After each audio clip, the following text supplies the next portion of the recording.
నమస్తే Osmania journalism weekly రౌండప్కి స్వాగతం. నేను మీ శ్రీకాంత్. నేను మీ శ్రావణి. ఇక ఈ వారం వార్తల్లోకి వెళితే 76వ గణతంత్ర దినోత్సవాన్ని దేశవ్యాప్తంగా ఘనంగా నిర్వహించారు. భారత రాజ్యాంగం 75 వసంతాలు పూర్తి చేసుకోవడంతో ఈ గణతంత్ర దినోత్సవానికి మరింత ప్రాధాన్యత ఏర్పడింది. ఈ సందర్భంగా రాష్ట్రపతి ద్రౌపది ముర్ము జాతీయ జెండాను దేశ రాజధాని ఢిల్లీలోని కర్తవ్య పథ్లో ఆవిష్కరించి సైనిక బలగాల చేత గౌరవవందనం స్వీకరించారు. ఇండోనేషియా అధ్యక్షుడు ప్రభోవో సుబియాంటో ముఖ్య అతిథిగా హాజరు కాగా ప్రధాని మోదీ, ఉపరాష్ట్రపతి జగదీప్ ధన్కర్, కేంద్ర మంత్రులు, పలు రంగాలకు చెందిన ప్రముఖులు పాల్గొన్నారు. పరేడ్లో సైనిక శక్తి సామర్థ్యాలతో పాటు భారతీయ భిన్న సంస్కృతి, స్వదేశీ సామర్థ్యాలు, నారీ శక్తిని ప్రతిబింబించేలా కార్యక్రమాలు ఏర్పాటు చేశారు.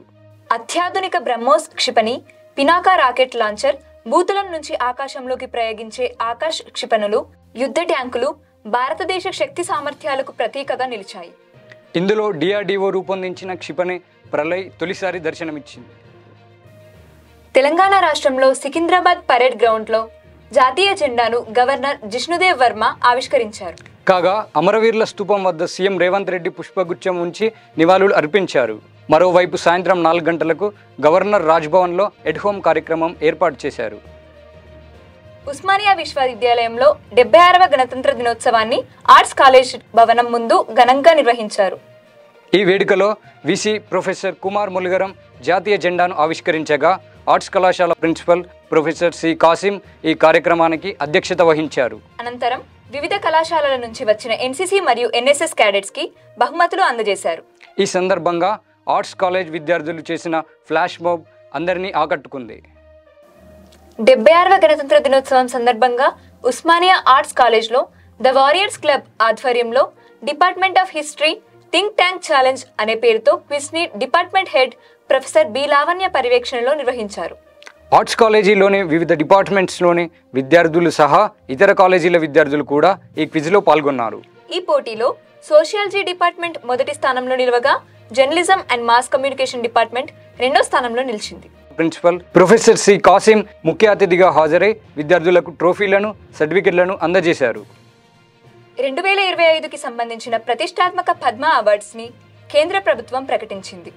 7గురికి పద్మవిభూషణ్, 19 మందికి పద్మభూషణ్, 113 మందికి పద్మశ్రీ అవార్డులను ప్రకటించింది. పద్మ అవార్డులు దక్కించుకున్న తెలుగు వారైన ప్రముఖ వైద్యుడు దువ్వూరు నాగేశ్వర రెడ్డి వైద్య రంగంలో చేసిన విశేష సేవలకు గాను పద్మవిభూషణ్ ని అందుకొననున్నారు. నటుడు, రాజకీయ నాయకుడు నందమూరి బాలకృష్ణకి కళారంగంలో చేసిన కృషికి గాను పద్మభూషణ్ అవార్డు వరించింది. సాహిత్యం మరియు విద్యారంగంలో కేఎల్ కృష్ణ, కళారంగంలో మాడుగుల నాగఫణి శర్మ, కళారంగంలో మిరియాల అప్పారావు, సాహిత్యం మరియు విద్యారంగంలో వాదిరాజ రాఘవేంద్రాచార్య పంచముఖి, ప్రజా వ్యవహారాల్లో మందకృష్ణ మాదిగలకు పద్మశ్రీ పురస్కారాలను ప్రకటించారు. ఉత్తరప్రదేశ్లోని ప్రయాగ్రాజ్లో జరుగుతున్న మహాకుంభమేళాలో విషాదం చోటు చేసుకుంది. మౌని అమావాస్య సందర్భంగా అమృత స్నానం కోసం భక్తులు ఒకే సమయంలో సంగం స్నానఘాట్కు పోటెత్తడంతో తొక్కిసలాట జరిగింది. ఈ దుర్ఘటనలో 30 మంది మరణించగా 60 మంది గాయపడినట్టు సమాచారం. రానున్న రోజుల్లో ఇలాంటి సంఘటనలు పునరావృతం కాకుండా చర్యలు చేపట్టింది. శ్రీహరికోటలోని సతీష్ ధవన్ స్పేస్ సెంటర్ నుంచి భారత అంతరిక్ష పరిశోధన సంస్థ ఇస్రో చేపట్టిన 100వ ప్రయోగం విజయవంతమైంది.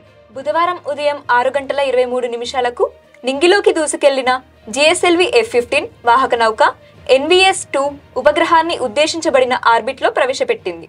స్వదేశీ నావిగేషన్ వ్యవస్థ నావిక్లో 2వ జనరేషన్ ఉపగ్రహమైన NVS-2 ఉపరితల, వాయు, సముద్ర నావిగేషన్, వ్యవసాయం, శాటిలైట్ల గమన మార్గం వంటి వాటికి సేవలు అందజేస్తుందని, భారత్తో సహా 1500 కిలోమీటర్ల మేర ఈ ఉపగ్రహం పరిధిలోకి వస్తుందని ఇస్రో చైర్మన్ వి నారాయణన్ తెలిపారు.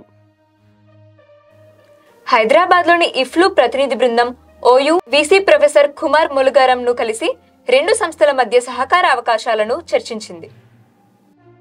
ఆసియా ఖండంలోనే 2వ అతిపెద్ద గిరిజన జాతరగా ప్రసిద్ధిగాంచిన నాగోబా జాతర జనవరి 28న ప్రారంభమైంది.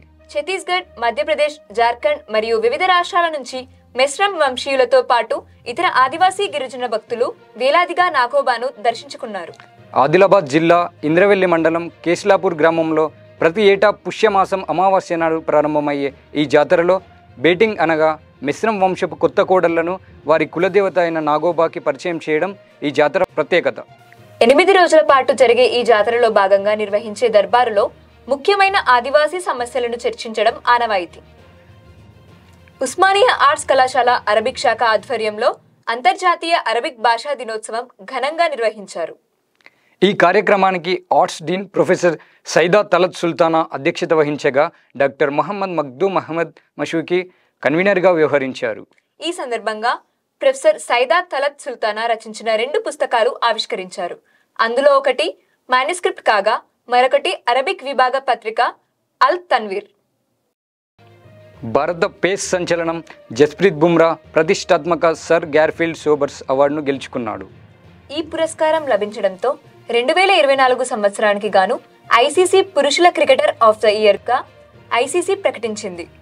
అన్ని ఫార్మాట్లలోనూ ముఖ్యంగా టెస్టులు మరియు టీ20లలో అతని అసాధారణ ప్రదర్శనకు ఈ గౌరవం లభించింది. ఇవి ఈ వారం వార్తలు. వచ్చే వారం మరిన్ని వార్తలతో మళ్ళీ కలుద్దాం. అంతవరకు సెలవు. నమస్కారం.